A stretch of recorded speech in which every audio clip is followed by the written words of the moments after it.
Week 3 has arrived. This week is the chronological step. So in the magazine, it is step number 4, but it's week 3 for chronology. And I thought about this especially because of the High Fidelity movie and the moment when he reorganizes his record stash into autobiographical order. So there's that bit of information from the source. The idea is that you are going to cut a small square 2 to 3 inches, and if you want that to also include your seam allowance or to add a seam allowance, it's up to you. So the square might be up to 4 inches-ish. And remember, you're eyeballing it. You're not cutting it precisely. You're going into your stash with your scissors and snipping things away. So this is an example of a square that's more on the 4-inch side.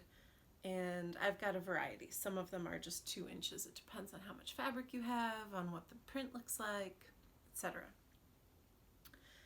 Those squares, it says in the directions, needs to be in a chronological grid, calendar style. So the first fabric would be in the top, left, bottom, right fabric would be the last one that you purchased. And this is suggesting that you definitely keep to a square grid, and I'm going to amend that in this Quilt-Along right now, that if you feel like, for example, doing 7 across and 4 down, that's fine too. But it should be clearly chronological and more or less a grid. So the example that I have for the first version of the quilt that I did is here. Notice that it's taking up a rectangular space, but it is in fact a 4x4 grid. It's just stretched out lengthwise, and that of course is fine too.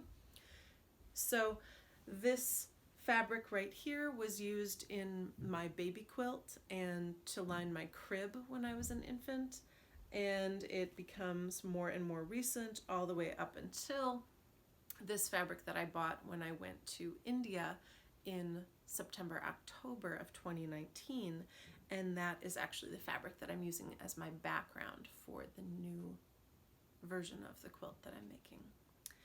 Anyways, have some fun, and I'm going to show you my fabrics that I chose and then how they look when I'm done.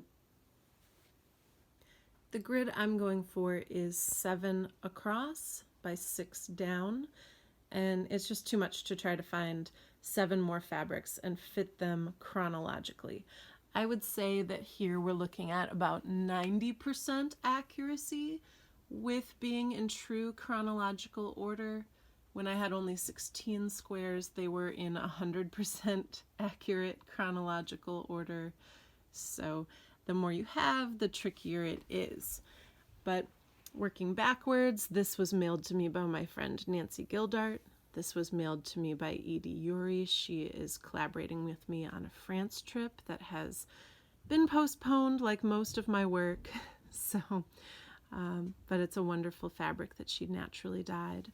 This is the fabric that I bought in India that I'm using as the background. This I bought the day before in India. This I bought the day before that in India. This I bought a week and a half before that in India. This was mailed to me by a friend from Japan, and so they just extend onward, and I certainly can tell you a story about all of these fabrics. This is my quilt top so far. As you can see, 3 familiar blocks. And the directions say that the grid needs to be somewhere in the bottom half of the quilt. It doesn't have to not at all go above that 20-inch mark, but it should be anchored somewhere near the bottom. Certainly shouldn't be anchored at the tippy top of your quilt. So those of you who have your body block near the bottom, for example, you might have some more interesting things to do. Remember that your pieces of applique can overlap one another as well.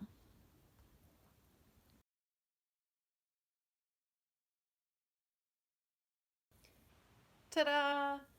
I have finished appliquing all 42 squares in my grid. So you can look down and see how they've interacted with the background, and especially because I eyeballed cutting them, there's a lot of fun nuanced things that are happening with the way that they interact with one another, the shapes that they are. Sometimes I cut them from a funny part of a scrap, and so for example, like this dark blue silk, it's a unique looking shape. And then to compare it with my first version of the quilt, you can see certainly I did a lot more squares this time around, and that things are just proportioning differently. You can also tell that at this point I've taken up a much larger percentage of my background, so that's something you'll want to think about when you're eyeballing closer to 2 inches or closer to 4 inches if you're including that seam allowance when you are cutting it. So both are working, and I'm purposefully going for a rather dramatic difference between the two options for how much space to take up. So hopefully that's helpful. You'll notice that there's at least 1, 2, and 3, if you're looking closely for some embroidery, more steps that are happening in the quilt top phase of the quilt. And so I've got some space yet for things like that to happen, and maybe I'll have to do a smaller version of those shapes than what I did previously as I get into things that are smaller. I did most of these squares with an embroidery hoop, and that might be helpful for you to use when you are appliquing your squares in place as well. So have fun and enjoy looking through your stash and thinking about chronology and remembering what you made when. Here are a few more fun details about my quilt.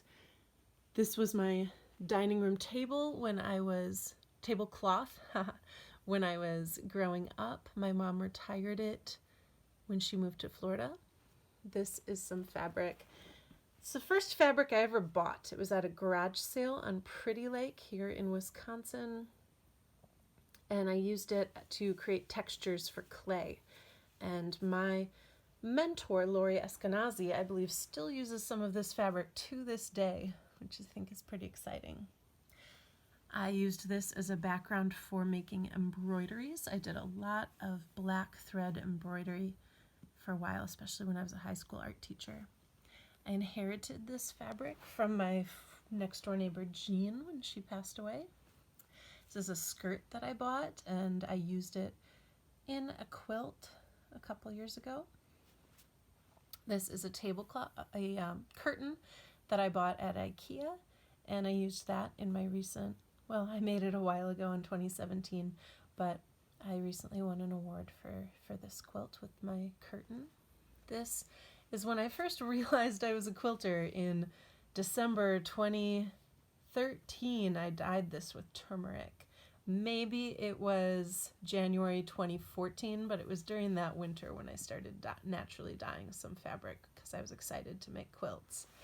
And so each of these fabrics has a really special history to it. Some of them are rather intimate, like I bought both of these when I was traveling in Korea, in Seoul, and I know for sure that I bought this one earlier than this one. But it is, potentially foggy if they're from the same shopping trip. This was a gift from my brother. This I used to upholster my couch that I made with my dad. So I'll show that to you real quick.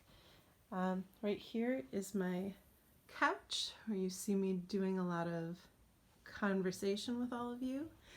And so I took that little bit from this section where they are fishing and having a rather jaunty time together. So that's where that fabric is from. And let's see, this I dyed myself with a Rit dye to make black. And I had a little strip, so I sewed the two pieces together. This is from a trip to Mexico. This I got in Minneapolis, Minnesota at the outlet mall, that like outlet discount fabric space that they have. My mom bought this at a thrift store and mailed it to me. This I purchased when I was getting into the transparent layer on top quilts. This is some cotton muslin that I'm assuming I bought it around now. I know I stocked up and decided I wanted to do more dyeing, and I started to use the 120-inch cotton muslin as a backing for my quilts because it was just easier. This is navy blue that I bought with a gift card from my dad at Gay Feather Fabrics in Madison, Wisconsin. This is from the rummage at the Wisconsin Museum of Quilts and Fiber Art, as is this one. So this one I got in Denver when I was teaching out there with the Makery for the first time. This one was mailed to me by a wonderful lady in Florida. She sent me a huge care package. This is from the Chicago MQG, where everybody brought a bunch of fabric that they didn't want anymore, and I said, ooh, that looks perfect, I want it. So I got that for free. Anyways, lots of special fabrics. I hope you guys have a really fun time, and I'm excited to see you using Scavenger Hunt hashtag for your quilts, and also please tagging me when you post the quilt, as well as it would be wonderful to use the hashtag QuiltCon Magazine just to give some credit to them for publishing. And remember, you can still buy a digital copy of the magazine if you Google QuiltCon Magazine 2020. Bye!